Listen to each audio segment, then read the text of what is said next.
Single parents. What's your best dating story? I told Pete that I have a 6-year-old daughter when we were on our first date. He said he hated kids, so I knew this wasn't going to be a serious relationship. So Pete and I enjoyed just fooling around for a while on nights my daughter was at her dad's. But weeks became months and months became a year, and I realized I was really falling for him. I really hated that I was catching feelings because I knew there wasn't a future if he didn't like kids. I decided I was going to have to end things with him, but I couldn't bring myself to do it. One night we were hanging out at my— What made you go on your villain arc? My son ended his own life because some girl had falsely accused him, and the entire city was sending him threats. She never had any proof, but because she was the daughter of a congressman, she didn't face any repercussions. I saw her on the day of the funeral, smiling and laughing with her friends like it was some type of joke. I knew that people like these will never face justice thanks to our wonderful legal system, so I decided to find justice on my own. As a former police officer, I had some connect— No one came to my graduation. What I did next shocked them all. When the acceptance list went up, I didn't scream. I didn't even smile. I just stared at my name for a long time. Top of the class, valedictorian. The kid no one ever noticed had quietly climbed to the very top. At home, I waited for someone to mention it. My parents were in the living room, laughing with my brother about his new promotion. My sister was on the couch, showing mom her new hair color. I stood in the doorway for almost a full minute before dad looked over and said, "Can you close the door? We're talking." So I did.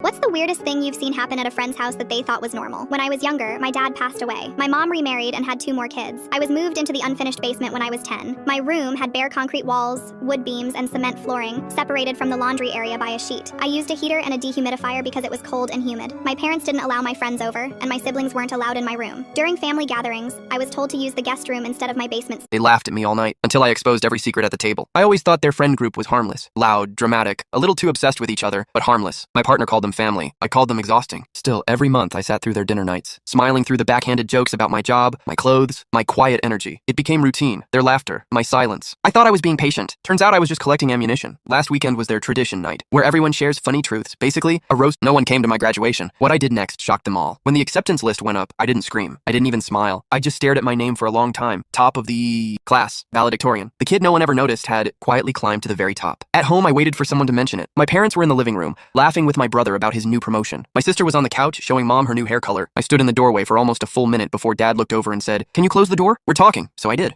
Lunch thieves just desert. After about the 12th time complaining to HR about people stealing my lunch, I was seething. Nothing was being done, and I still had to buy something to eat. During my yearly checkup, I was venting to my doctor about the situation. He smiled and asked, "You're constipated then?" Confused, I replied, "No, why?" He then wrote me a prescription for a powerful laxative with instructions to mix it in with your meal for maximum effect. At that point, I understood the plan. I wish I could say they shat their pants, but no. They ate my sandwich with special avocado sauce. About an hour after lunch, I went to HR and reported 2 things. First, my lunch— What's your what comes around goes around story? I was walking to the store one day when a motorcycle crashed into me, and I woke up in the hospital. One of the first things I found out upon waking up was that my dog was put up for adoption since I wouldn't be getting out for a while. I broke down crying and asked the nurse what I should do to stop them taking my buddy away. He was with me when my wife passed, and I couldn't bear losing him. She sat there and let me cry on her shoulder. Well, the next day she asked me which